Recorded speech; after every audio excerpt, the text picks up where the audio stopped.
Opportunities hearing today entitled A Review of Licensing and Credentialing Standards for Service Members and Veterans. Do barriers still remain? For several years, many have tried to do what on face value should be a fairly easy task, ensuring that the training and knowledge that service members gain from their time in the military seamlessly translates to civilian licenses and credentials when they return home. The translation of skills is critical, and as we know, so many positions in our economy could remain unfilled due to the ever-growing skills gap of our workforce. We simply should not continue to spend millions of dollars training service members to do a job in the military and then require them to turn around and retake unnecessary courses or exams for the same job in the civilian world. After many years of great work done by many of our witnesses here today, as well as others, I think we can safely say that their hard work is finally paying off. Last week, the Bureau of Labor Statistics announced that the unemployment rate for veterans in August was 4.2%, the lowest it has been in many years. So news like this is very encouraging, but I still remain concerned about the number of younger veterans who remain either unemployed, underemployed at their current job, or have left the workforce altogether. These are the types of veterans that can benefit from redoubling our efforts to improving licensing and credentialing standards and programs for our veterans. Before I recognize the ranking member, I want to recognize the efforts of members of our first panel who show that veterans groups like the American Legion and nonprofits like the Lumina Foundation are the ones who are on the front line making huge strides in addressing this issue. It's groups like these, not the federal government, that are turning the tide. I also want to thank the National Governors Association for their work in attendance here today. Congress can create all of the new federal programs we want, but if the states don't participate and step up and change their laws and regulations to recognize the skills and knowledge that our service members gain through military service, then the programs are doomed to fail. So with that, I look forward to hearing from our witnesses today about how Congress can help facilitate improvements in this area, and I now recognize Ranking Member Mr. Takano for his opening comments. Thank you, Mr. Chairman, and I am very happy to join in today's examination of the challenges veterans face as they translate skills and training they've received in the military to their best advantage in the civilian workforce. I appreciate the witnesses appearing here today from the various sectors most involved in this process. The Chairman and I are both committed to eliminating unnecessary barriers to veterans' employment, and I look forward to learning how we can improve current policies to ensure that veterans' military experience and training effectively translates into meaningful civilian employment. In examining this issue, it is crucial that civilian industries recognize and need the certifications that our veterans are pursuing. I am concerned about the lack of legitimate third-party accreditation of most licenses and credentials, and I worry that without clear standards, veterans may be pursuing certifications that don't lead to jobs. In particular, I am extremely troubled by the fact that many veterans are chipping away at their valuable post-9/11 GI Bill entitlement a month at a time in order to pay for licensing or credentialing tests, especially if those certifications don't lead to meaningful careers. I look forward to your testimony about how we can improve our current policy of charging veterans 1 month of post-9/11 GI Bill entitlement per licensing or credentialing test. Surely there is a better way for these tests than to remove, surely there's a better way to pay for these tests than to remove 1 full month per test from the veteran's 36-month entitlement. I'm looking into a legislative solution, and I hope Chairman Wenstrup will also be interested in considering ways to fix this particular problem. We have got a lot to get through here today, and so I just want to say welcome. Welcome back, everybody. And thank you again for being here and answering our questions. And I look forward to the testimony from all of you here today. I yield back. I thank the ranking member and now welcome our first panel of witnesses to the table. With us today we have Mr. Steve Gonzalez, welcome back, Assistant Director of the National Veterans Employment and Education Division for the American Legion, Dr. Roy Swift, Executive Director of WorkRed, which is an affiliate of the American National Standards Institute, Mr. Jamie Marasotis, President of the Lumina Foundation, and Ms. Denise Rosendahl, Executive Director of the Institute for Credentialing Excellence. Thank you all for being here today. Mr. Gonzalez, you're now recognized for 5 minutes. Thank you, Mr. Chairman. Good afternoon, Chairman Winstrup, Ranking Member Takano, and distinguished members of the subcommittee. On behalf of National Commander Dale Barnett and over 2 million members of the American Legion, we thank you and your colleagues for the work you do in support of our service members, veterans, and their families. The American Legion commends you for holding this hearing. In early 1996, the American Legion launched the first groundbreaking credentialing study to report on those skills for which the armed services provided training and for which a license or certification is required in the civilian workforce. The education, training, and experience obtained during an individual's military service not only provides tangible benefits for the nation's defense, but can also contribute significantly to a highly skilled civilian workforce. The military invests millions of dollars training its uniformed personnel, providing a broad base of knowledge and experiences that can carry over to civilian occupations. However, transitioning from military occupations to civilian jobs can present significant challenges for service members. Post-secondary education credentials are arguably even more important today than ever before. Those individuals who hold a credential generally have lower unemployment rates and greater earning power. Since 2008, jobs in the workforce that require some post-secondary education or a degree have increased by 3.6 million, while jobs for people with a high school diploma or less have declined, leading to higher unemployment rates. However, when civilian credentialing boards, states, and employers fail to fully recognize military education, training, and experience, both the service member and the nation are impaired.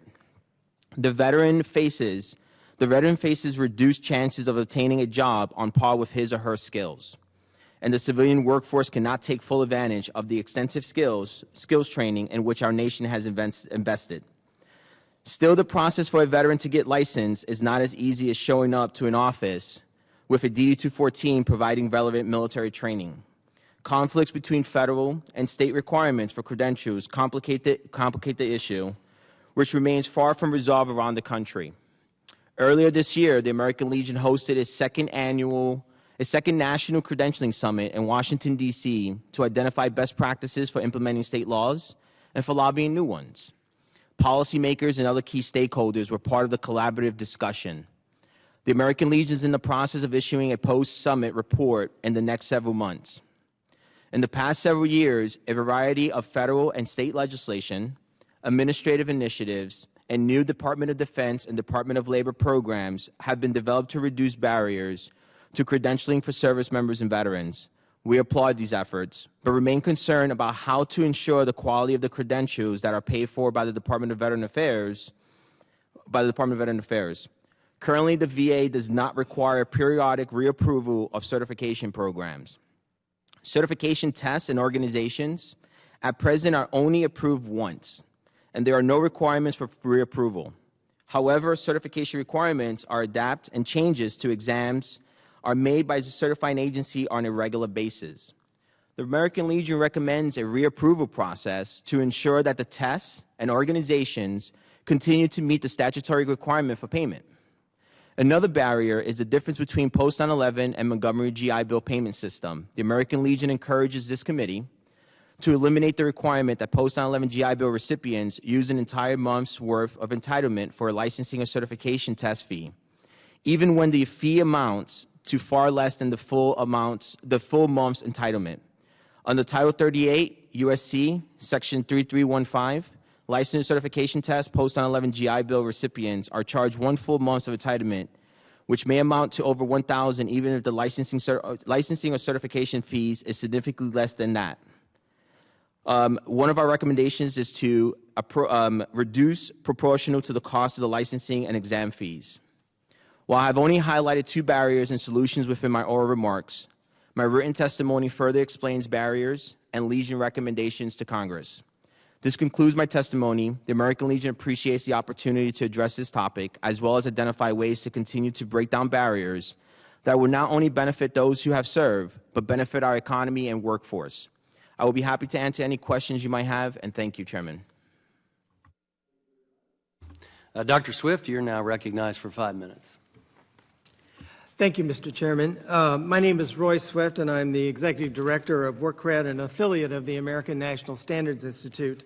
ANSI is the coordinator of the U.S. standardization system, and WorkCred is a separate affiliate whose mission is to strengthen workforce quality by improving workforce credentials and the credentialing system. Before launching WorkCred, I spent the previous 10 years building ANSI's internationally recognized accreditation programs for educational certificates and certifications.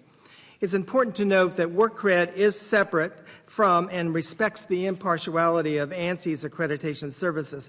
Nonetheless, both organizations share an ongoing commitment to foster a more robust and qualified American workforce and enhancing the quality of credentials.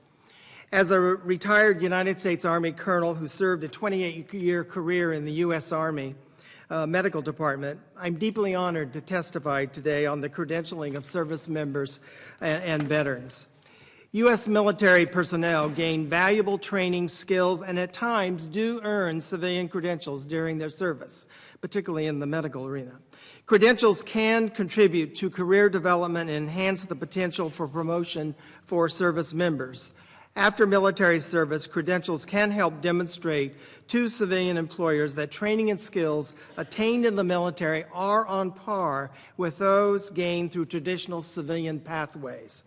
Unfortunately, many service members that have earned a military occupational specialty are often not licensed or certified to perform a comparable job in the civilian workforce. This situation creates an artificial barrier to employment. With an estimated 250,000 military personnel expected to leave the service every year, they need to translate military skills into civilian careers is as important as ever. But we face a tremendous challenge. There are more than 4,000 certifications in the U.S., and less than 10% of these are accredited or reviewed by a third-party accreditation body. This lack of third-party review creates a buyer beware environment because most certifications would not meet a national or international standard. Accreditation is an independent third-party assessment of a certification body's competence, and it plays an important role in increasing the credibility and continuous quality improvement of certifications. ANSI's accreditation process is designed to increase the integrity and mobility of certified professionals and provide confidence to the market that they have the required competencies as advertised. Millions of professionals currently hold certifications from ANSI-accredited certification bodies. In ANSI's view, the global nature of personnel certification demands accreditation to international standards. That's why ANSI's accreditation program is based on a national standard and international standard, ISO 17024. And that's why ANSI was the first U.S. accreditation body to deliver this accreditation in accordance with the requirements of 17011. 17011 is the basis for mutual recognition of accreditation bodies in countries around the world. This assures that credentials are seen as equivalent and are transportable across borders, broadening the global labor market and opportunities for employers and employees. With respect to veterans' employability, ANSI has long been active leader in working with the government on our private credentialing solutions. For example, the Military Credentialing Opportunities Online COOL programs and the Department of Labor highlight ANSI accreditation. With a broader vision, WorkCred is focused on building a competency-driven credentialing economic system. We want to create alignment between industry, training, and credentialing organizations.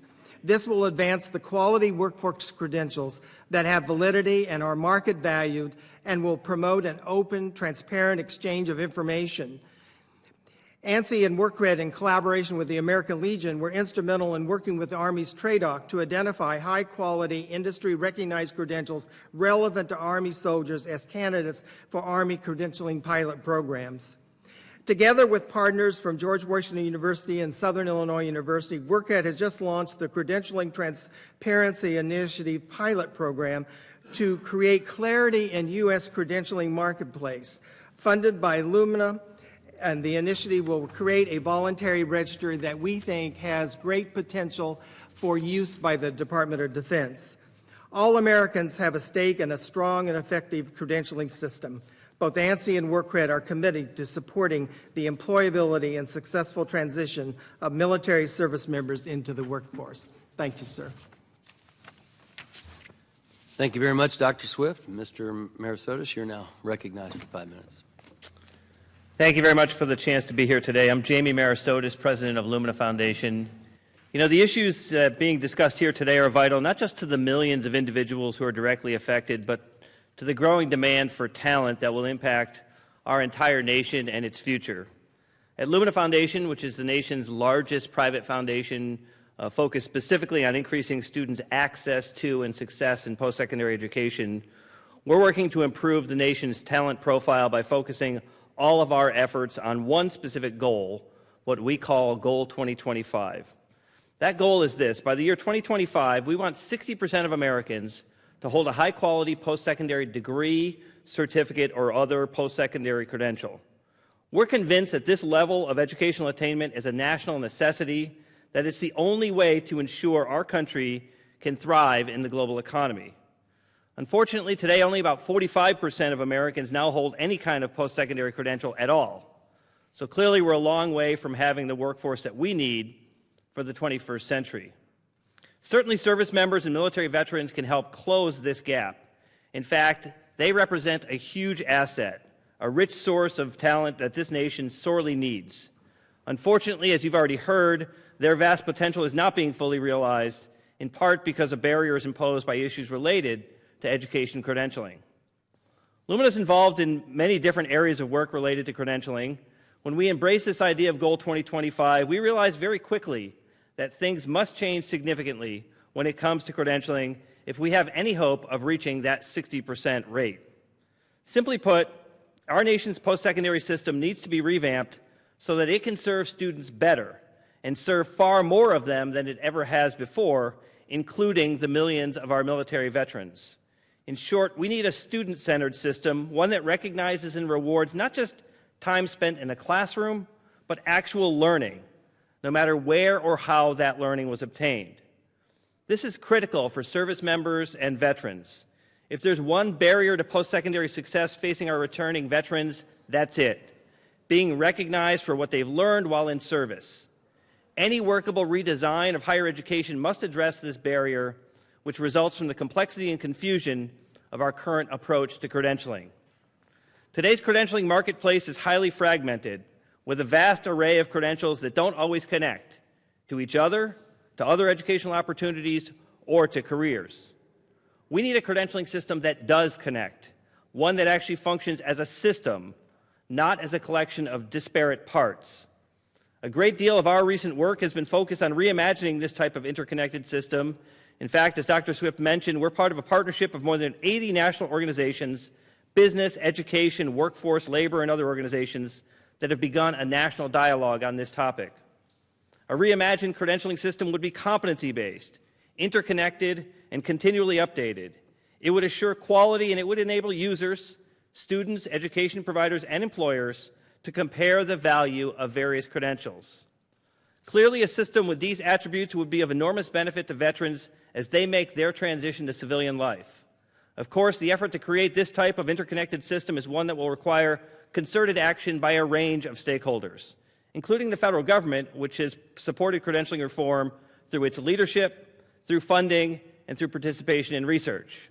The Departments of Labor and Education, among others, are already testing approaches to a more inclusive system of credentialing for all students. The federal government should work to link those efforts to the many others underway to build a credential system that works for all learners. Frankly, there are few issues far more urgent than meeting our nation's growing need for talent, assuring that the talent of our veterans is recognized, that they obtain appropriate credentials for what they know and what they can do, and that they have opportunities to develop their talent has great import for the veterans themselves, for their families, their communities, and for our nation. I'm very pleased that this committee and others are considering approaches to breaking down barriers and finding ways to recognize learning and skills however and wherever they're achieved. I'm happy to answer your questions about the steps that the federal government might take in this effort or to provide further information on the work that we're doing in this area. Thank you very much for the chance to testify. Thank you, Mr. Marasotis. Ms. Rosendahl, you are now recognized for 5 minutes. Ms. Denise Rosendahl. I'm the Executive Director of the Institute for Credentialing Excellence. It's a 501c3 membership organization representing credentialing bodies across the country. The National Commission for Certifying Agencies, NCCA, is our accrediting arm and has accredited over 300 personnel certification programs to its standards since its inception in 1977. I'd like to thank you for the invitation to speak with you today on such an important topic. ICE has been involved in this topic for several years, supporting the establishment of the Army-Navy COOLS websites back in 2003, as well as the 2 credentialing summits held by the American Legion in 2012 and 2015. In my written testimony, I outlined anecdotal evidence of some of the success stories that we have heard about from several credentialing organizations, such as the American Culinary Federation and the Human Resources Certification Institute. These organizations connected with the military in a meaningful way to create a smooth pathway for active duty military service members and veterans to access the private sector certifications. I've also outlined in my written testimony 6 areas that I think still need some attention. These are somewhat technical in nature, but I do believe that in order for us to move forward in connecting private sector credentials with the important experience and knowledge that military service members and veterans bring to the marketplace, they should be addressed. Very quickly, these areas are the alignment of required knowledge, skills, and competencies between military experience and the civilian certification.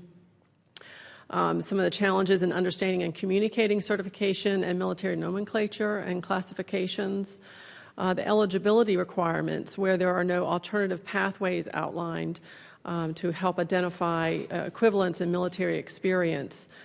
The lack of awareness of some of the best practices, such as governance structures, the separation of education from certification practices, the need to educate employers on the value of certifications for veterans, as well as inadequate resources for necessary activities that would help resolve some of these technical areas.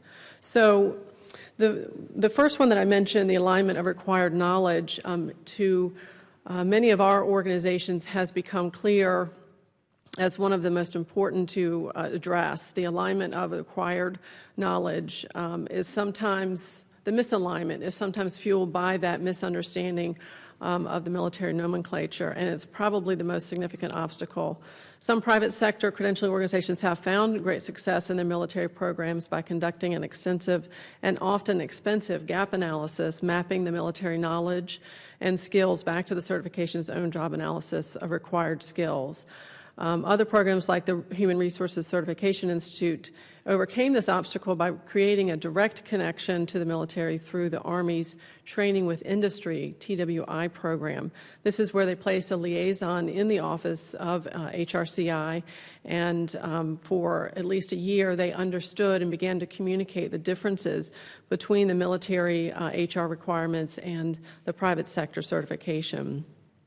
Without that direct personal connection, however, the gaps have to be analyzed on paper. And sometimes those gaps are easily identified. Sometimes they are identified and filled with just specific training, such as the Culinary Institute. They identified certain skills that were lacking in the military experience, and they were able to fill that gap with employer-based and employer-funded training. But more often, the gaps are not easily or accurately identified, especially around eligibility requirements. We are seeing that there's some misunderstanding when private sector certification requires a certain number of years of experience, say 5 years of relevant experience. It's not clear whether or not the military 5 years experience is equivalent. The COOL site has helped immensely in connecting certifications with specific MOSs, but I think helping the private sector understand that connection a little bit better would be very helpful. In ICE's research, 89% of certification bodies are nonprofit, 501c3 or C6, with a median staff size of about 6 individuals. So it does make it difficult to find the resources to help fill these gaps and address these issues. I would be remiss if I concluded without expressing ICE and NCCA's commitment to identifying quality credentialing programs. The NCCA standards were originally created through a federally funded grant to create standards for quality personnel certification programs. The third-party accreditation is the best means for assessing quality programs, and our military service members deserve that quality. Thank you again for the opportunity to speak with you today. I do hope that ICE and NCCA can continue to be a resource for this committee. Thank you. Well, thank you very much. I thank you all for your testimony. I'm going to now yield myself 5 minutes for questions. Mr. Gonzalez, in your written statement, you address the concern of the services informing service members of the opportunities that may exist with credentialing and licensing after their service. One of my thoughts is maybe, yeah, you can do it throughout their service career, but I also think it can be a recruiting tool and be brought up from the very beginning, depending upon what someone's MOS is going to be, obviously, what those opportunities are, just like the GI Bill is a recruiting tool. I just wanted to get your thoughts on that or other methods that you think might be helpful.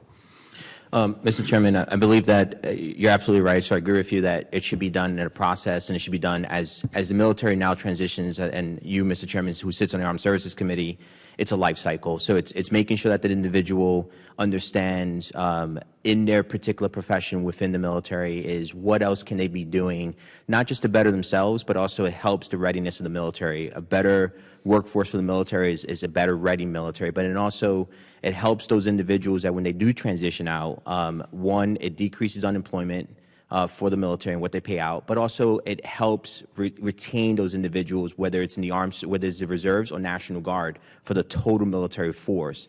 So, and then of course, how do we figure out how to leverage technology, Mr. Chairman, is how do we use technology to still get information, not just to individuals within the continental United States, but also overseas, regardless of where they're stationed at, Mr. Chairman. You mean technology for continued training in certain skills? Is that what you're... Technology as far as how do we deliver those types of material, study material, information, and in some cases, and I know there's other organizations like a Pearson VUE, and how do we deliver those types of exams? Can we deliver those exams through new technology platforms that regardless of where you're at, you can still be able to take that test and be prepared while you're overseas, and then of course when you get back, you're still prepared, Mr. Chairman. Yeah, just like when you deploy and you may want to continue your military education classes online or whatever, depending upon where you are, you can do that. So, yes, sir. Okay, I appreciate that input. Now, this might seem like a very obvious question, but and I ask all of you, what is the number one thing that this subcommittee in Congress could do today or quickly to improve licensing and credentialing opportunities for veterans? In your opinion, and we can go down the line. Well, the word certification is pretty meaningless these days. You can say that you're certified when you paid $50 to get it, or it could be one in which it's fully accredited by a legitimate accreditation agency. So often it's a buyer beware attitude and looking, and it's very confusing to soldiers and the Department of Defense. And that's why in our pilot program, where we're looking at using electronic means of the National Transparency Credentialing Initiative, we think that this sort of national registry that would be dynamic because it has a platform where it spiders down and obtains the most recent information, and that registry would allow applications such as the Department of Defense to put an application on there about the requirements of particular military occupational specialties and match it to competencies related to specific credentials that meet a certain criteria that's been developed by the Department of Defense. Naturally, we think that if we're going to say that we'll only reimburse for higher education that's accredited, institutionally or programmatically accredited, we think if certification is that important, which we believe it is, to moving people to obtain jobs, then the Department of Defense should not be accepting any certifications unless they're accredited and have had some sort of review in that regard. Well, I think it's probably also important for the service member to have some understanding of what states recognize a certain credentialing. Like you said, you can get a credential, but if no one recognizes that parlays into a legitimate job, then you've been had. And I think that's important information to get out. Am I understanding you correctly there? Yes, absolutely. And this National Register, which was funded by Illumina Foundation, is that it's designed to have descriptors about that would establish a profile, not just what are the terminal competencies, so there could be a match between military occupational specialty and the competencies, but what is the transfer value of that credential and who recognizes it, if anybody. There's about 18 descriptors, sir, that at another time and another place could be discussed. But we think it's in the pilot stage, but we do think that this could be one of the answers to begin increasing this communication, because we found, even with the meeting that we had with the American Legion, we brought about 20 certification bodies with TRADOC. The difficulty of communication between higher education, the credentialing organization, and industry seems to be very difficult without some sort of facilitation of that. I've talked enough. Well, and my time has expired, and I see people nodding, so at this time I will recognize Mr. Takano for 5 minutes. Thank you. I recognize that need for that coordination among the three entities you just mentioned. Any of you might want to answer this, do you see a potential in the area of licensing and credentialing for the kind of predatory marketing that has often gone in the for-profit sector in higher education? If so, what can we as federal policymakers do now to protect veterans and the integrity of federal programs designed to help them transition into meaningful civilian employment? It's an enormously difficult question. As you know, as a member of the Education and Workforce Committee, these issues are cutting across federal programs in so many different ways. And I think ultimately this issue of protecting the interests of students, the learners themselves, comes down to the fact that we've got to change the paradigm of what we're actually getting at in these programs. We talk about it whether it's in the GI Bill benefits programs, whether it's in education programs or others. These are all time-based programs, right? So you accumulate college credits, your benefits expire after 36 months. All of these are rooted in these concepts of time instead of concepts of learning. And we should be increasingly pushing these concepts that all of us, I think, have talked about today, which is competency in these programs, and then driving the consumer protection elements around whether or not students, whether they're veterans or other students, have actually learned in these programs. What have they gotten academically? What do they know? What are they able to do out of these programs? Then we would worry less, frankly, about whether it's a for-profit or not-for-profit. We'd focus more on what are the learning outcomes. Frankly, we've got some abuses in non-for-profit educational providers as well that we've got to address. So I think these issues that you're talking about, which I think are real and serious, ultimately we've got to get at that root cause of the fact that competency should be what we should be focusing on in all of our post-secondary learning programs. Dr. Swift. And around that competency, I like to talk about the triad, that you can't just talk about competencies. First of all, are they validated competencies? Right. Have they been validated by industry or the appropriate organization that's looking into this?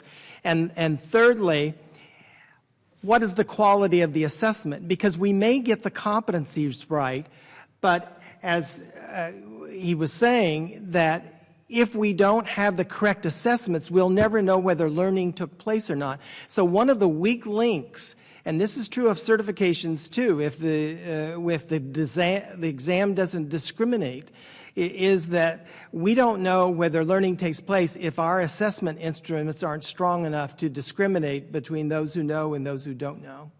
Well, thank you. Mr. Gonzalez, as I understand it, the post-9/11 GI Bill recipients use an entire month's worth of entitlement for a certification or licensing fee. Whether or not that fee, I'm looking at the question, they use an entire or licensing fee does not apply to Montgomery GI Bill recipients. Their entitlement is reduced proportionally. why do we take so much more away from post 9/11 GI Bill recipients? So I'm comparing the two different programs. Is it just easier for the VA to do record keeping? Mrs. Takano, when the post 9/11 was first introduced, I was still in college. So to be honest, behind the scenes and what was the formula that was used to calculate post 9/11, I'm not aware of. However, Montgomery GI Bill does pretty much prorate in what the cost is, thus saving you entitlements for the longer education process. And I know this is something that I would definitely love to talk more in detail with the committee itself on how can we kind of revert certain sections of post 9/11 to what Montgomery had in place to ensure that that particular individual is not exhausting its entitlement. And of course, keeping in mind within fiscal constraints and making sure that CBO can score it properly and it's something that's amenable with members of Congress too, Mr. Kano. Great. Well, since the VA is not here, can you describe for us the supposedly stringent criteria VA uses to approve credentials for the GI Bill? There is no standard, Mr. Takano. If you want the honest truth, there is no standard. It's whatever the checklist is from the state approving agency, gets stamped, and once that program is stamped as approved, it's a done deal. So the American taxpayer could indeed be paying for these tests and credentials, and they really don't result. They don't result in anything.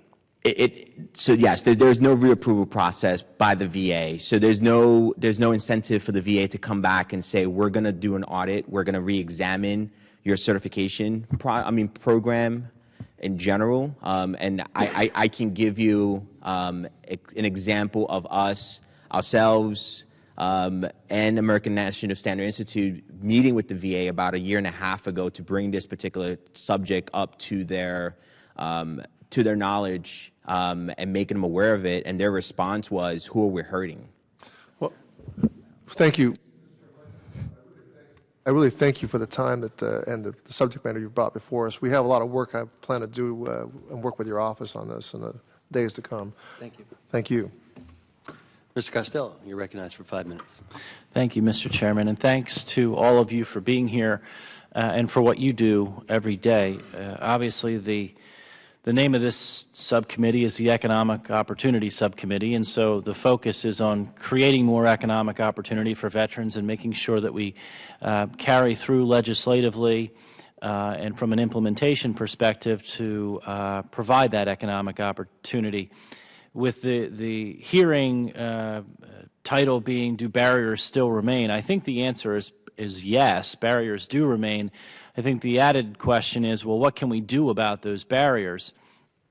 It seems to me, given the principle of federalism, that states certainly have some, they do have flexibility and discretion in terms of what their particular licensing, occupational licensing standards are. Fine. It also seems to me that in and of itself can create a barrier. And so what can we do, either from a preemption perspective federally or from just a best practices perspective, to align them better so that a veteran who wants to return to my state, Pennsylvania, or maybe to Ms. Rice's state, New York, doesn't decide, and Ms. Rice is terrific, to go to Ms. Rice's state because the occupational licensing standards there are more favorable to what that veteran has acquired from a skills and experience perspective, but yet Pennsylvania, and I'm using it's not an example, but for purposes of hypothetical, Pennsylvania's may be more difficult. And so we want to align that so that that doesn't occur for a veteran wanting to choose where they may live. So my question is twofold. One, what can we do on the federal level to diminish the possibility that the 50-state occupational licensing jurisdiction doesn't create a barrier from a legislative perspective on a preemption basis? And number two, what can we do from a best practices perspective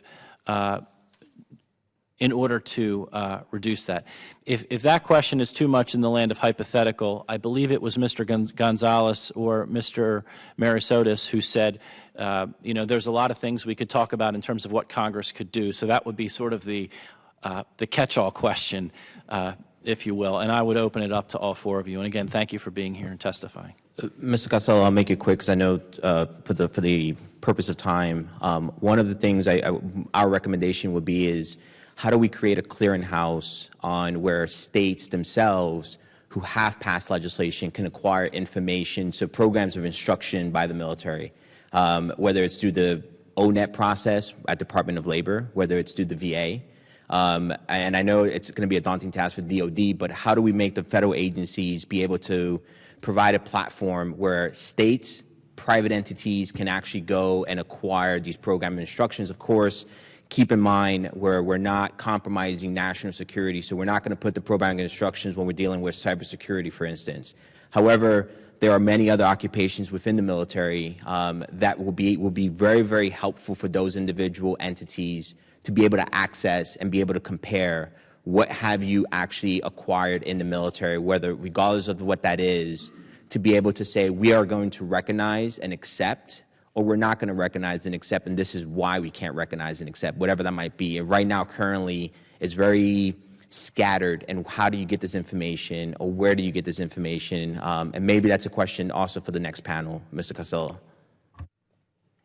I just want to add a couple of sentences to that. Being 28 years in the Army, I understand that when somebody gets their training initially and when they go out of the service after 3 or 4 years, the competencies are quite different.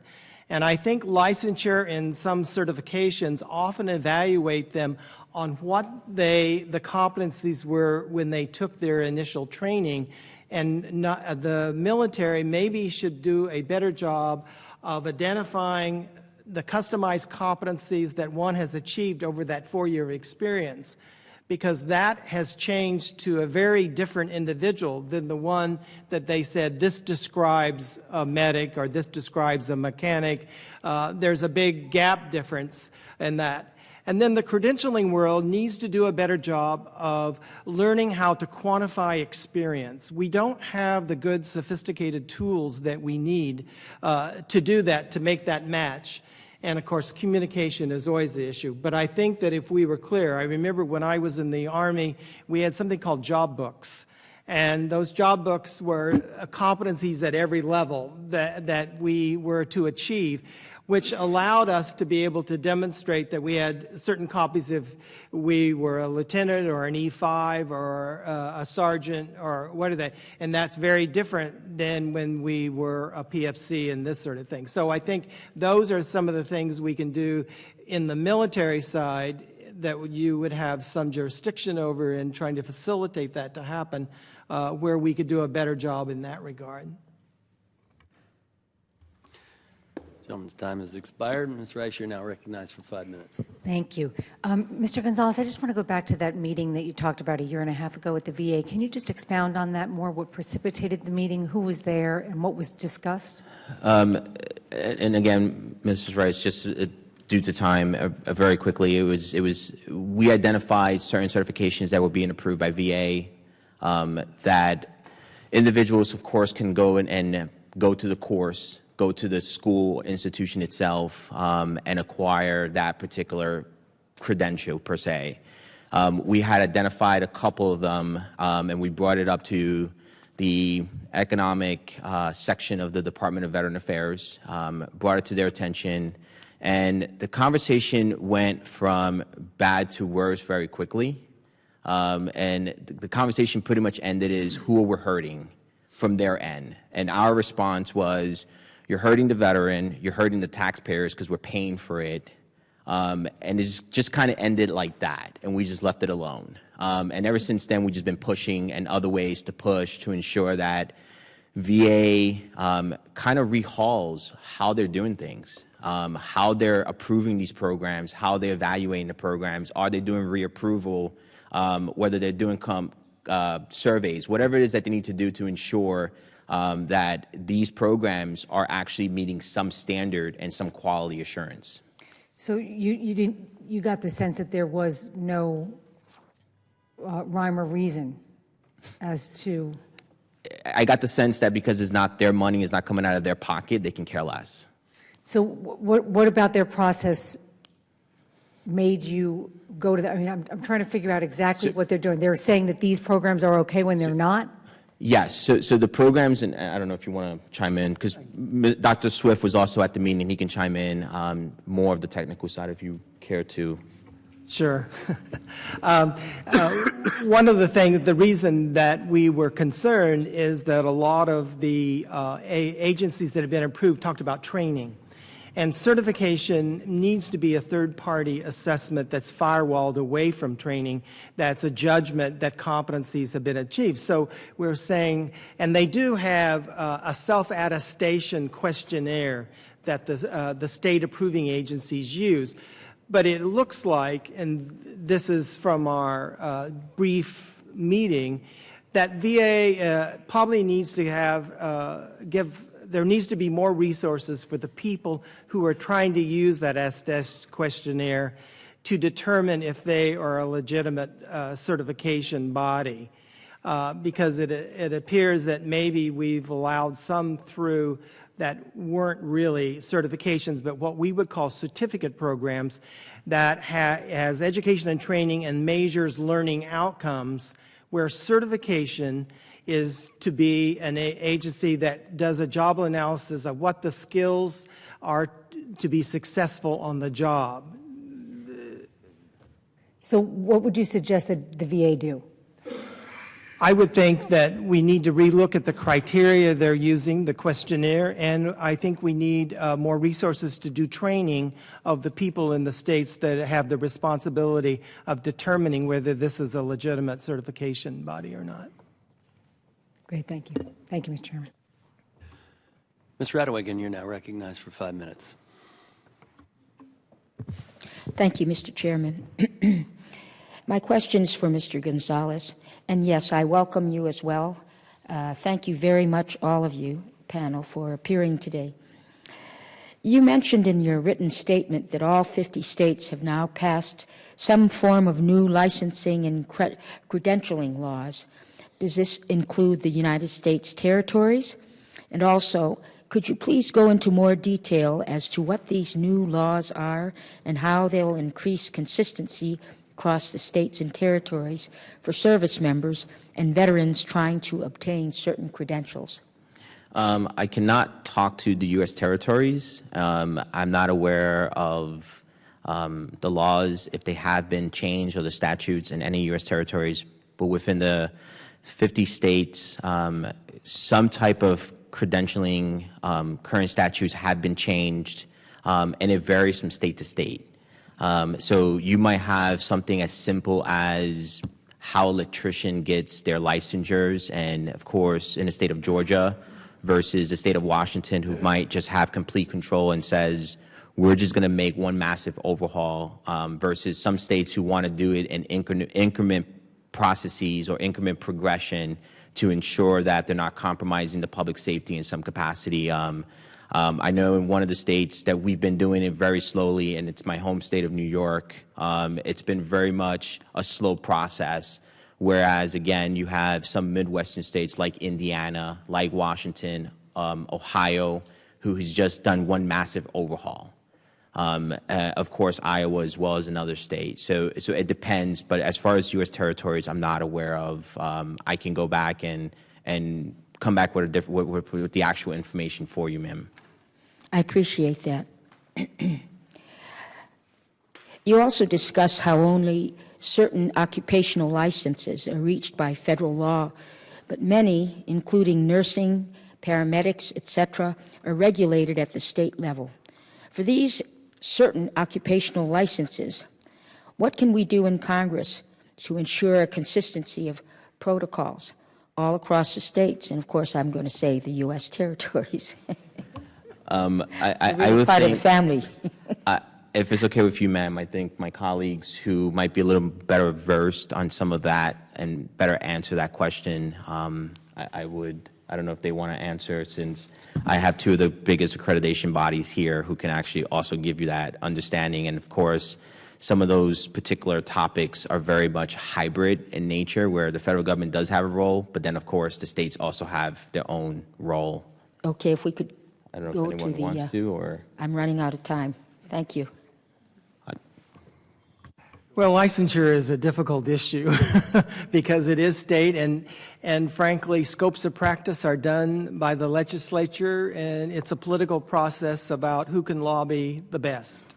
And that's why you have differences among states in regard to scope, and some people can administer medication and some can't, and this is true for a lot of, and then some states may license a dental hygienist and some not, and it's the whole range of how you interpret what public protection is all about, because licensure is supposed to be strictly about public protection, and there are several issues associated with this.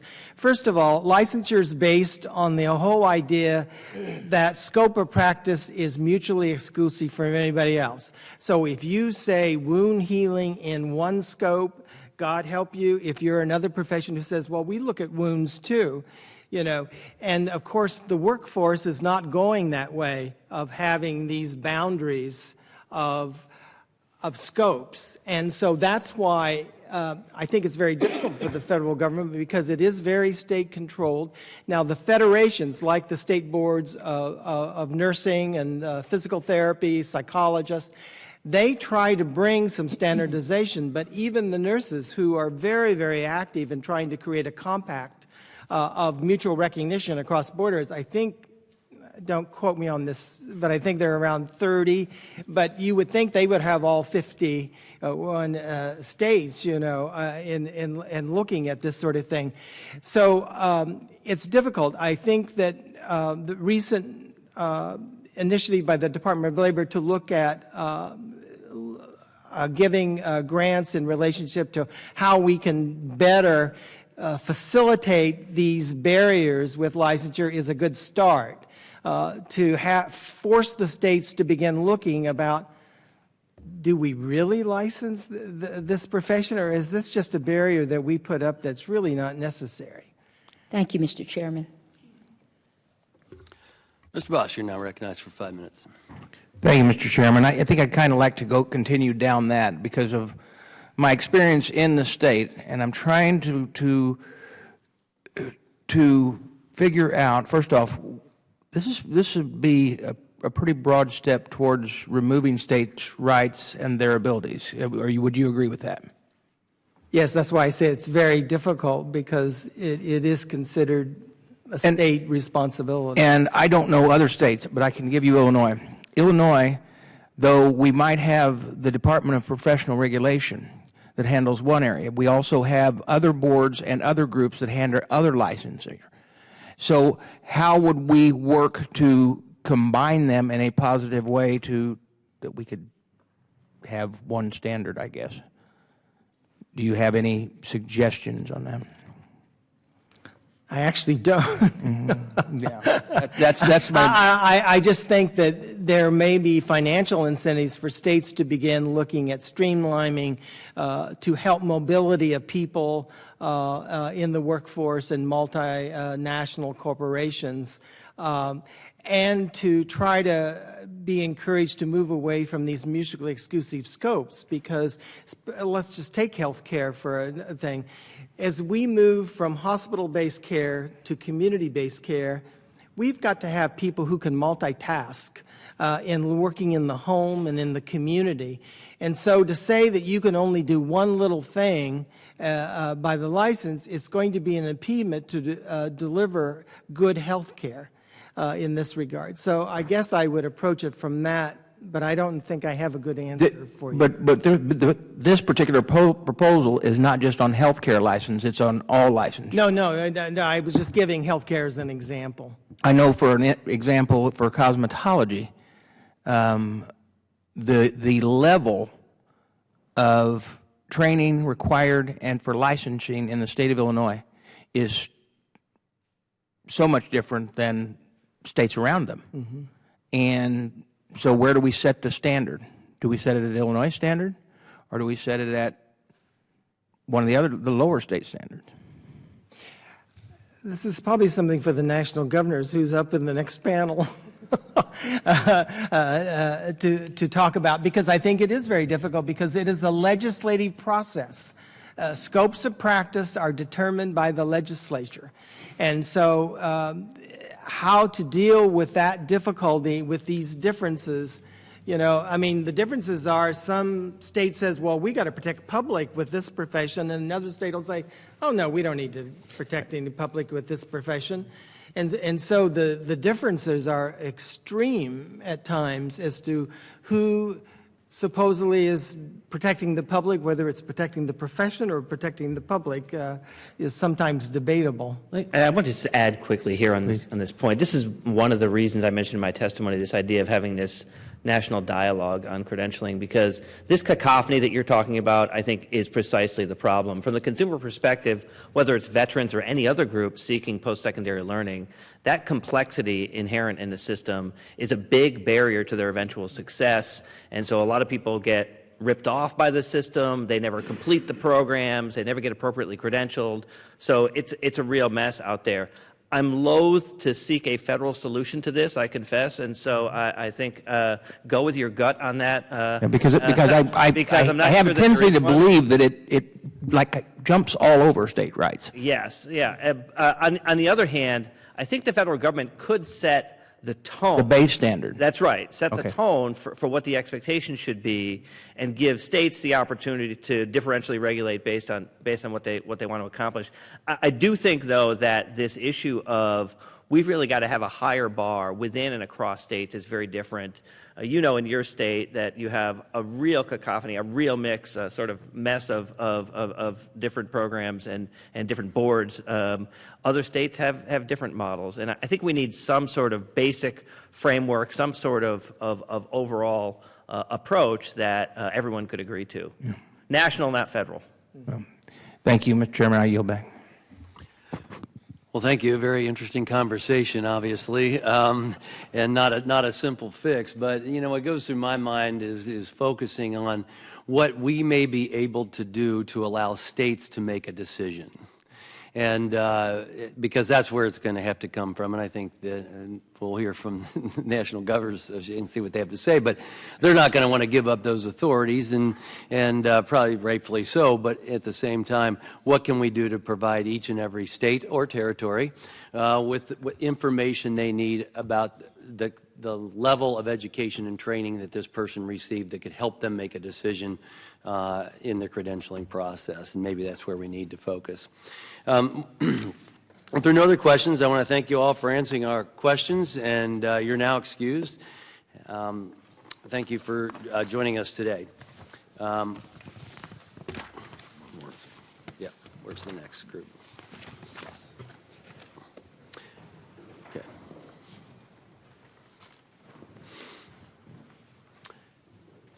I now want to welcome our second and final panel to the witness table. We welcome back Ms. Teresa Gerton, Acting Assistant Secretary for the U.S. Department of Labor's Veterans Employment and Training Service. We also have Mr. Frank DiGiovanni, who is the Director of Force Readiness and Training at the U.S. Department of Defense. And also we have Mr. David Quam, Deputy Director of Policy for the National Governors Association. I want to thank you all for being here today. Ms. Gerton, you're now recognized for 5 minutes. Members of the subcommittee, thank you for the opportunity to discuss the department's efforts on licensing and credentialing for veterans and service members at today's hearing. Mr. Chairman, as you mentioned, last week's Department of Bureau of Labor Statistics released the August unemployment report, and the unemployment rate for veterans over the age of 18 is 4.2% compared to 5.6% 1 year ago. And the total number of unemployed veterans in August of 2015 was 449,000, down from 501,000 the previous month and down 25% over the last year. We believe our collective interventions contribute to these recent positive employment trends for our veterans. And overall, August was the 66th consecutive month of private sector job growth. As the economy improves, Secretary Perez and I remain committed to ensuring our workforce meets the needs of our businesses and our workers, and I know you share our belief that veterans are critical to building our economy. The Department prioritizes efforts to facilitate veteran attainment of licenses and credentials. At the American Legion's National Credentialing Summit earlier this year, Secretary Perez said, "We owe it to our veterans to break down the barriers to employment that they too often face as they reintegrate into civilian life." Breaking down these barriers requires the cooperation of federal agencies, state licensing boards, educational institutions, and the private sector. Vets worked closely with our colleagues in the Department's Employment and Training Agency over the last year to implement landmark workforce legislation, the Workforce Innovation and Opportunity Act, or WIOA, emphasizing job-driven training that leads to industry-recognized post-secondary credentials and promotes the use of career pathways and sector partnerships to increase employment in in-demand jobs. WIOA reflects our shared understanding that training leading to credentials demonstrates skills in a way employers understand, a way that gets workers, including veterans, jobs. That's why Congress added a new performance measure to WIOA to track and encourage credential attainment. In 2010, the Department set a high-priority performance goal for credential attainment in our training programs, and we have met or exceeded that goal ever since. With the new WIOA measures, we are confident we will continue to see success. And, of course, under WIOA, veterans and eligible spouses continue to receive priority for all services, as is true with all DOL-funded workforce programs. Another key Department investment is the Trade Adjustment Assistance Community College and Career Training Grants Program. Over 4 years, we've awarded over $2 billion to community colleges nationwide to help them develop skills training programs leading to industry-recognized credentials and good jobs. The TACT program has enrolled more than 11,500 veterans through September 30th, 2014, and the last round of TACT grants was awarded last year, but the Department hopes to continue the important momentum and innovation built through these investments. Our investments have worked, and the latest employment numbers show that, but we recognize and appreciate the value of knowing more. The VOW Act of 2011 required DOL to carry out a demonstration project on credentialing for the purpose of facilitating the seamless transition of members of the armed forces from service on active duty to civilian employment.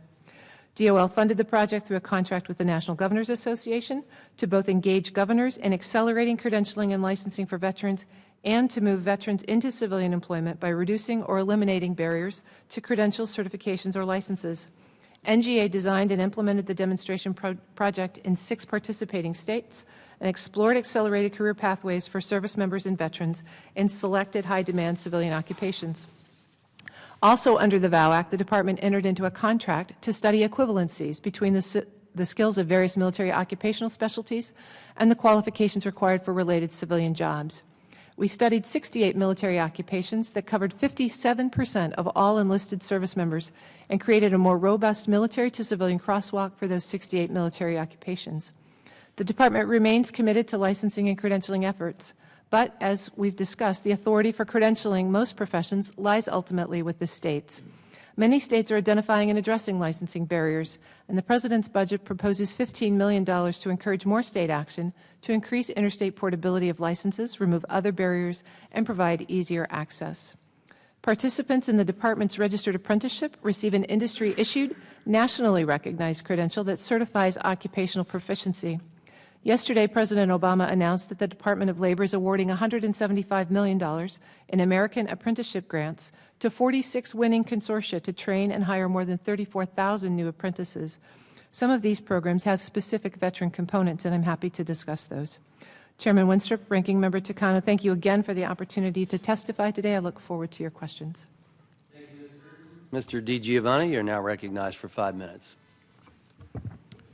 Chairman Winstrup, Ranking Member Takano, distinguished members of the subcommittee, thank you for the opportunity to speak to you today.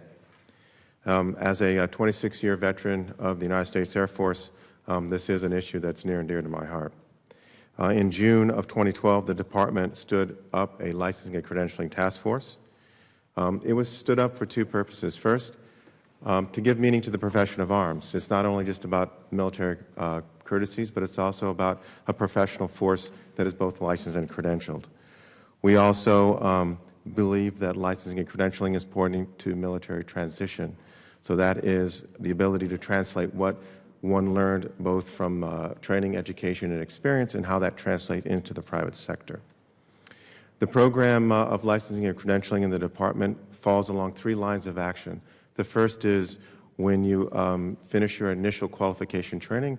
If you're qualified at that time, then there's an opportunity to secure a license or a credential. The second time is when mid-career, when you have sufficient experience, and the third is as you begin to transition from military services. In October of 2013, per the direction of Congress, we did a set of pilots. We submitted a report to you all in 2013, and in that report we looked at areas such as truck driving, logistics, healthcare, manufacturing, IT, and other areas which have direct portability from the military into the civil sector. For example, on the one line of action that I spoke of, the Army has been very aggressive in their 91 Echo Allied Trade Specialist Schoolhouse. Since 2012, over 2,000 initial graduates of that course have been awarded American Welding Society certification, and 2,350 members have been awarded a certification from the National Institute of Metalworkers Skills. Also, with DoD assistance, there have been 79 bills enacted in each of the 50 states, 40 of which have made changes which encourage colleges and community colleges to give military members credit for their training, education, and experience. What we're working on now is that by FY16, all 4 services will pay for credentials. The latest was the Marine Corps, which started their program this month. The other 3, 2 of which actually started paying in 2015, and the Navy has been paying for credentials since 2008. We're also working on a DoD instruction to consolidate the policies that have come from this body and other places. And we also have a DoD credentialing working group where we're looking to get the 4 services together to look at best practices and standardization. There's also a stand-up of the DoD Cool website, the Credentialing Opportunities Online, that will now not only be able to get that from each of the 4 services, but there'll be a central place for them now to go where you can get access to all 4 service sites. And the task force that I spoke of that was set up in 2012 has been extended through the end of 2017.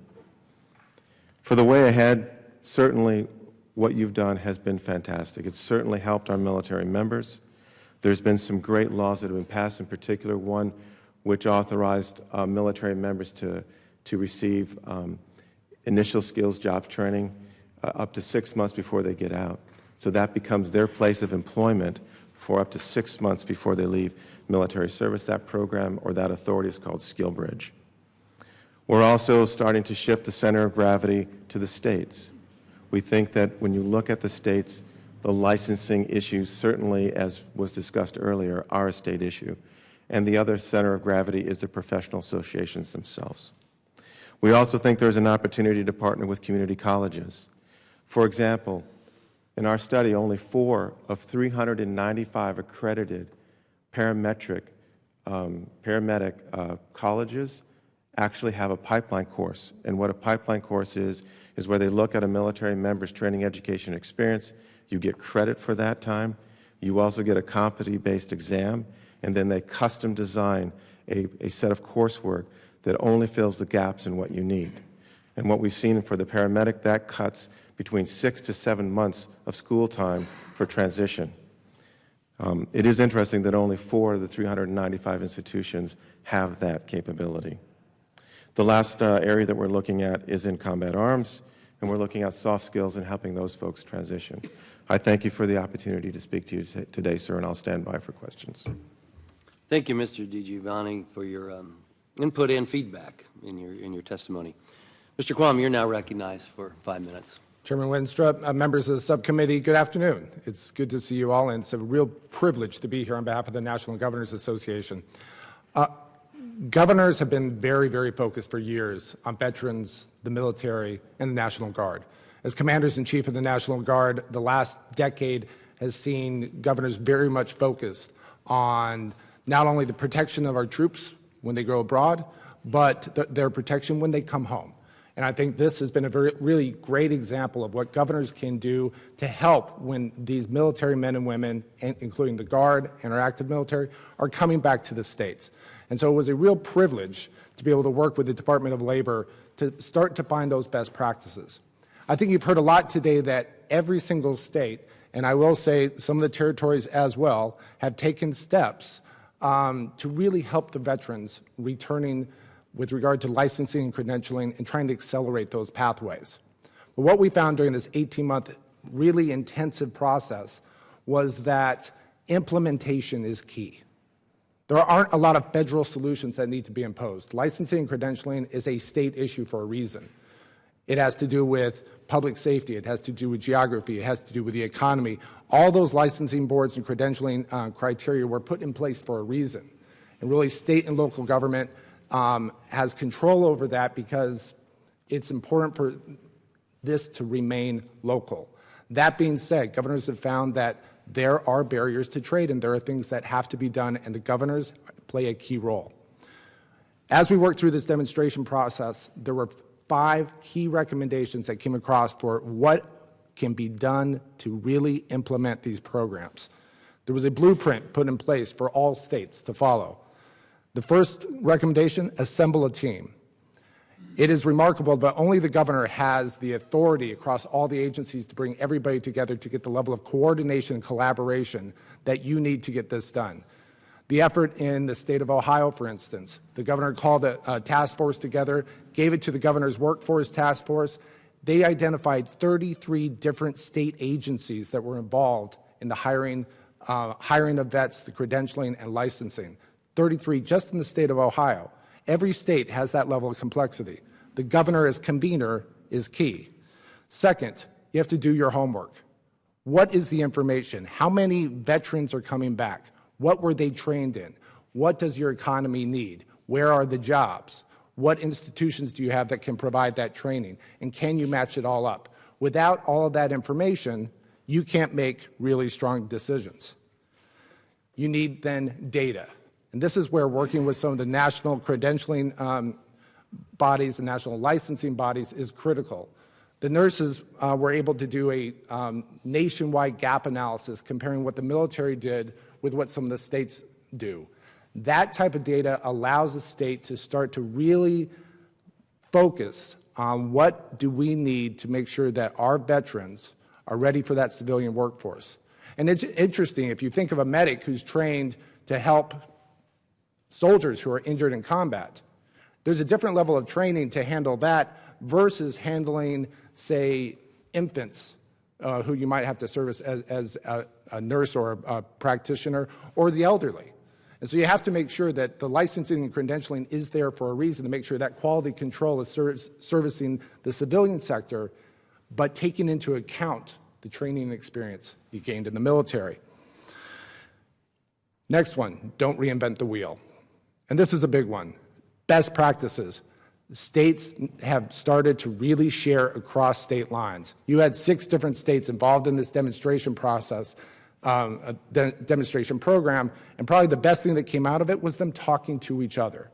What did you do that worked? How did you work with your legislature? How does your state licensing board set up? What other bodies are you concerned with? What are the politics that are involved there? How did you fund it? States talking to states is a key to making this work in the end. And then the last one, share information. And if I had one role for the federal government to play, it is to help with the sharing of information from the federal government and from the agencies to the states. A true partnership will require a flow of information so you don't have to go looking. One of the interesting findings as I was talking to some of the people who put together this report, they had to do workarounds just to get the basic information of what vets were coming back to their states and what had they been trained in. Those are keys to putting the policy decisions together to really make this work. Happy to take questions, and it has been a pleasure to be here. Well, thank you, Mr. Quam. I appreciate all of your testimonies, and I will now allow myself 5 minutes for questioning. And I'll just continue with you, Mr. Quam, if I can. I appreciate what you said about governors taking the lead on some of these issues within the states and best practices. I've always contended that one of the advantages of having states and territories is you have the opportunity to find best practices. You have over 50 labs to try different things to see what works, but it takes the communication and the knowledge of what is working and see if it works in your own state. And of course, some of the differences between states are sometimes based upon the protocols can be based upon the need of a state, right? Some states need different professions more than others, and so they may change their needs, their rules based on their needs. So again, going back to the question that I asked before in the previous situation is, what is it that you think that we can do here for the states to make the process easier? Well, you know, and I ask that from the VA side or DOD side, really. I'm going to go back to what some of the previous speakers mentioned, and one of the recommendations I was making. It's the flow of information. There is information that's held at the federal level that needs to be communicated to the states in order for states to make really good decisions. I will tell a story that I was just told yesterday about how this works, and it really brought it to light for me, and that is one of the states who was trying to figure out whether it could put a paramedics training session together needed to know how many folks are, how many paramedics do we need in the state? They had that information. But B, how many folks do we have coming into the state who have that training and may be looking for that type of job? They asked the federal government. And part of this lies with several different federal agencies. At the end of the day, the only way they could get that information was to send a FOIA request to the federal government to get it out. They couldn't get it any other way. Even the National Governors Association, we did this demonstration project. We had to also put in a FOIA request to get the information we were looking for. So there was some talk about a clearinghouse to have some of this information and better flow between the federal silos amongst themselves, but then the federal partnership with the state and local partnership. If we can just get the information going back and forth, that alone is going to streamline this process and you get some better policy making. We'd love your help with that. So my first question is, can you compile a list of the type of information that you need from the federal government that we can help try to expedite so that you can have this stuff available to you that's appropriate and you not have to go through that? Certainly from the demonstration project, I think we've got some very specific information we can look for. Work with you, have your help, and happy to bring that to you. Yes. If you could please forward that to us, we'd be glad to take that information and try and take that ball and run with it. Mr. Giovanni, there's this sharing of information that we're talking about. Where do you think the DOD is right now as far as sharing information that may be necessary, or what barriers are in your way in the process of sharing information about the skills of our service members? Sir, I think from my several years of work in this issue, the biggest problem for us has been access. So as military members begin to transition, a lot of people in industry are looking, so how do we talk to these 250,000 service members that are getting out every year? And I think it was alluded to in the earlier testimony, but I think the technical means, the use of social networking capabilities, Twitter and other types of communication devices allow it to scale. It's too hard to try to find out individually what 250,000 people, where they're going to go. And a lot of it is, up to the service member. Do they really want to release that information? Do they even know where they want to go yet? So there's a lot of devil in the details when it comes to that question. But I think the biggest thing I've seen is just how do we use maybe technology that allows people to scale and reach out to them in a way that's voluntary. So if they want to be contacted, they can opt in and then provide that communication. So you're talking about really the outside access to these skilled people. Yes, sir. And then I think once you do that, then I think then you do have a database that kind of says these are the people that have opted in. This is where they want to go, and this is the kind of job they're looking for. Which is what we're trying to do as part of the Skill Bridge Authority. So we're trying to use that authority to help advertise back and forth. Service members looking for job skills training opportunities, and companies looking for people to train. Connecting the dots. Yeah. Thank you, Mr. Takano. You're now recognized for 5 minutes. Thank you, Mr. Chairman. Mr. Giovanni, in your testimony, you talk about how partnerships with community colleges can help student veterans bridge their military experience to obtain civilian licenses and credentials. How can community colleges improve outcomes for new student veterans, and is there any way we can better incentivize the best practices in this particular area?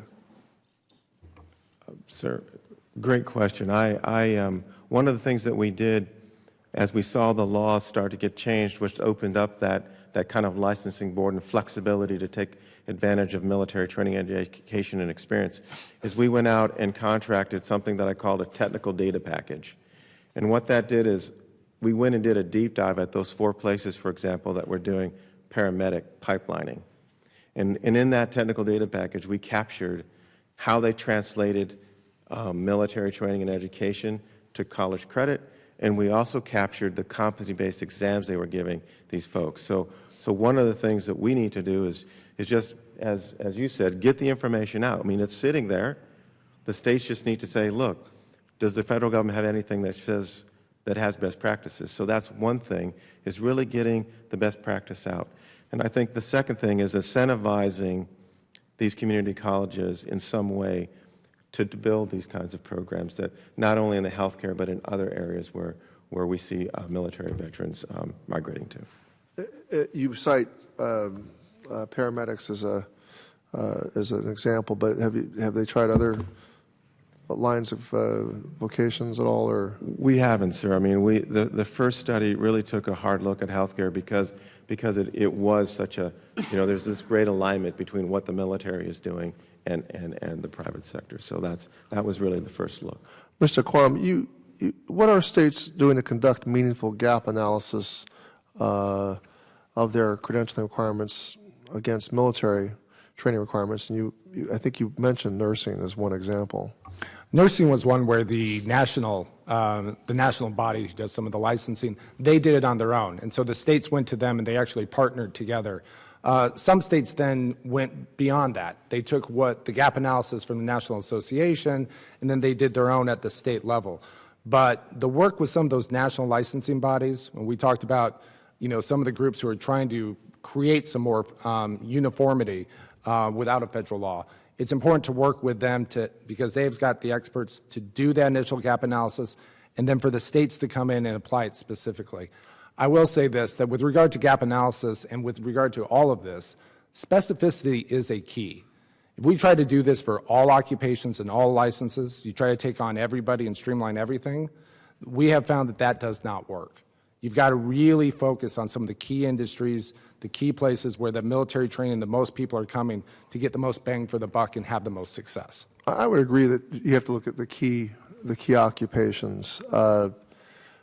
Nursing is one of those areas where there is an independent third-party validation, right? Setting the credential, at least, right? Correct.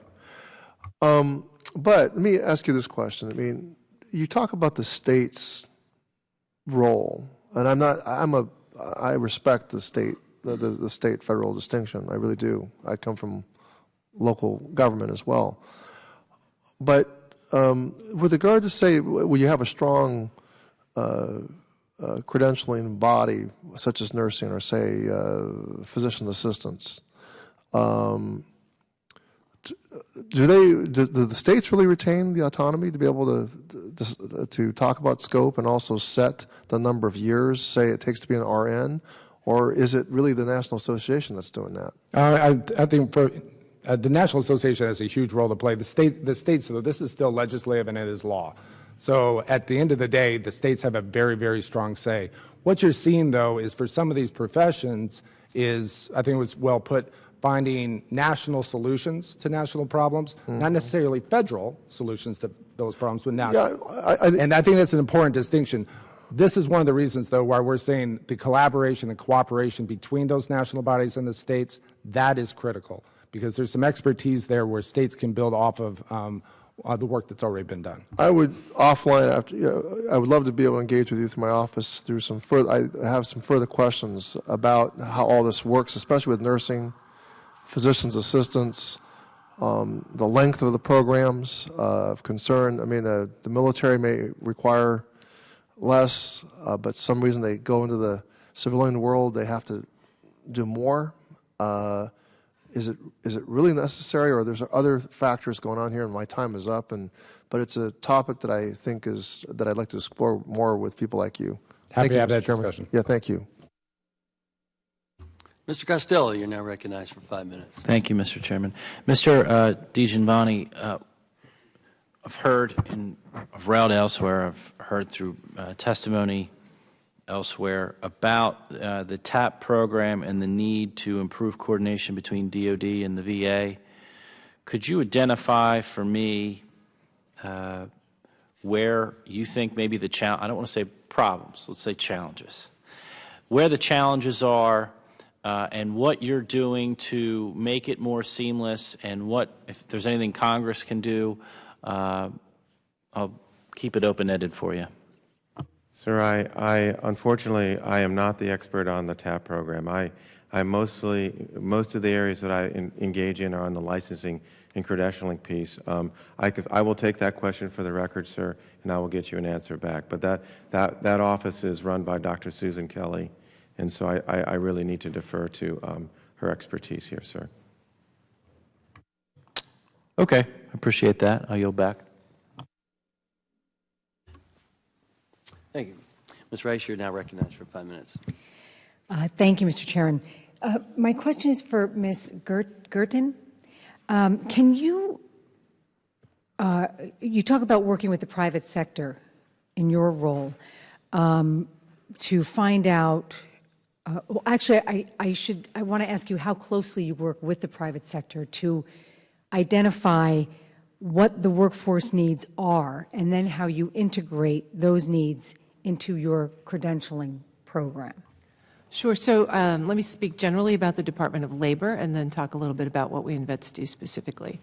The grants that the Department of Labor offers through the state workforce system require a very close integration of local businesses and employers with the workforce boards and then the state workforce agency or the grantees, so that the training programs that we allow states to fund are actually totally integrated in building job pathways, career pathways for that local economy. So it is very much a sort of a centrally funded but locally executed program. So the local businesses are required members of the workforce investment boards, and they then drive the training programs that are offered in those regions so that the training programs are consistent with the job opportunities in that area.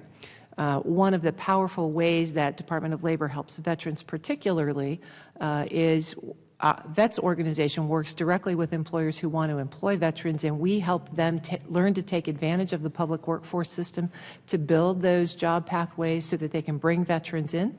So we teach them how to use job training programs, apprenticeships, a variety of different workforce-funded options to create a career pathway that closes skill gaps for veterans. So that's the first.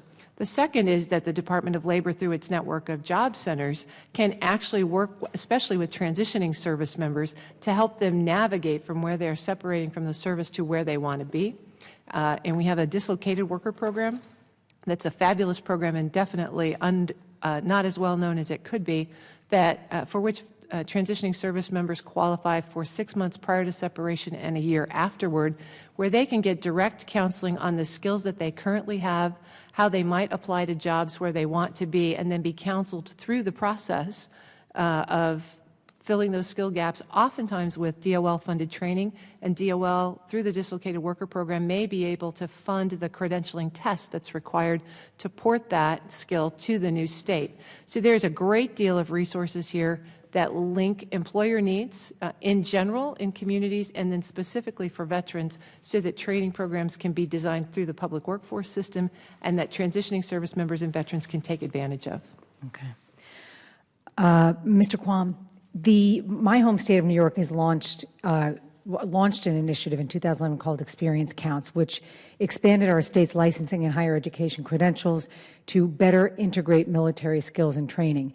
Now, it's my understanding that over a dozen licenses and certifications are covered under this initiative, and that the entire State University of New York and City University of New York system, which is one of the largest state university systems in the country, are participating. So I know that you were talking about how you don't need to reinvent the wheel, one of the, I think it was number 4 in your list of 5 things. So, and I had to say, I have to profess ignorance as to whether we got that idea from someone else or if it's something that came from us and should be exported. But are there other examples like that around the country? And how is it that, you facilitate the sharing of information so they don't have to recreate the wheel? That's a great question. And part of the demonstration project, and I have to compliment the Department of Labor for all their help with this, is designed to take those best practices and help us disseminate them. And so an interim report came out just this year. The final report will come out later this year. And with the Department of Labor, both the National Governors Association and the department will be disseminating this to all states to share. As a matter of fact, one possibility is, even though we did 6 states, it's to fund, if there are funds available, to do another cohort, to share with another set of states. But we will be sharing all this information with the governors, with the state workforce agencies who are parts of it, with the the folks who handle veterans affairs in each of the states. It is remarkable how many different agencies touch on this issue. Education, workforce, licensing and credentialing, all can be separate boards. It'll be our job to take the information we find, disseminate it to everybody, and then continue this discussion both among the governors and then among those folks who are chiefly responsible for it. And DOL is going to be a critical partner in getting that done. Great, thank you very much. Ms. Radewagen, you're now recognized for 5 minutes. Thank you, Mr. Chairman. I want to thank the panel for appearing today.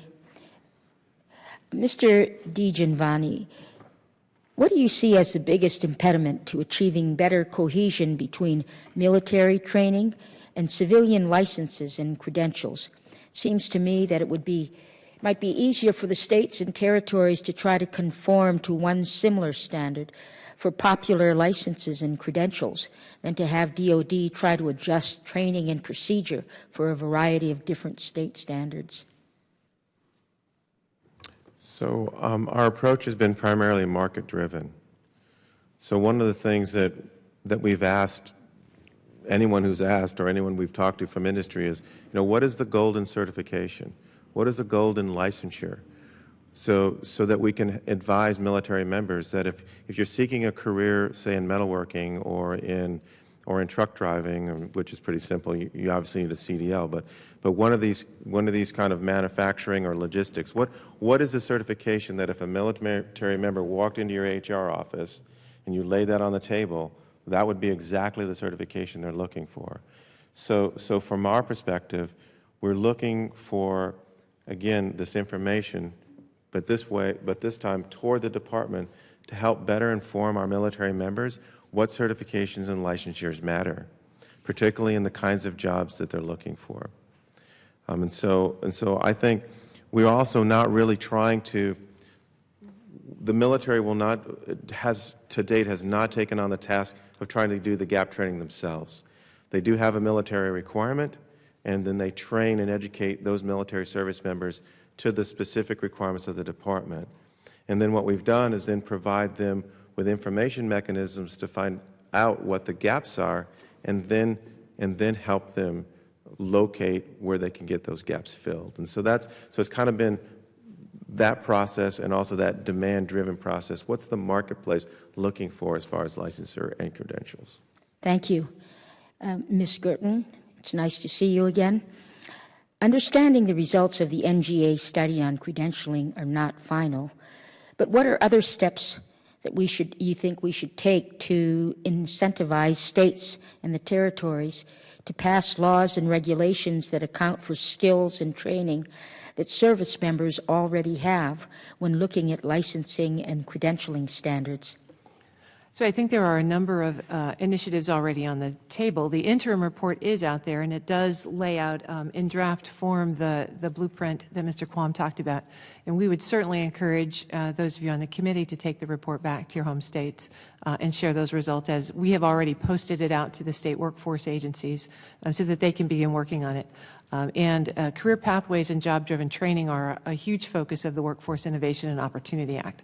I think that there is an opportunity here for us to continue the types of grants that TACT and Ready to Work and some of the other labor grants represent that encourage innovation in this space and encourage the development of innovation, particularly course curricula as a result of the TACT grants, that is shared in the public domain so that other folks who want to to pick that curriculum up already have it written. That is a prerequisite of the TACT grants. I think there's that, and I think another key piece is increasing the capacity in the workforce system to do this kind of counseling and training, because to answer one of Representative Takano's earlier questions about the cost of credentialing, some of those costs are already covered in the public workforce system, and we don't need to replicate those costs. We can, by referring folks through the public workforce system, have some of their training paid for, some of their cost in credentialing paid for, and have individual counseling for them that helps them leverage the variety of these different kinds of tools. That's especially critical for veterans as we approach this issue. Thank you, Mr. Chairman. I yield back the balance of my time. If there are no other questions, I want to thank you all for answering our questions today, and you're now excused, and I think we got a lot of valuable information out of this hearing today, and I thank you all for your presence. I want to thank everyone for joining us today. It's important that our service members and veterans have a seamless transition into civilian jobs, and especially ones that they're qualified for due to their military service. It's a major part of this is getting the licensing and credentialing process right. So I thank you for your input. I look forward to all of us continuing to work together on this as we move forward. Again, I thank the members and all of you here today for participating. And finally, I ask unanimous consent that all members have 5 legislative days to revise and extend their remarks and include extraneous material. Without objection, so ordered. This hearing is now adjourned.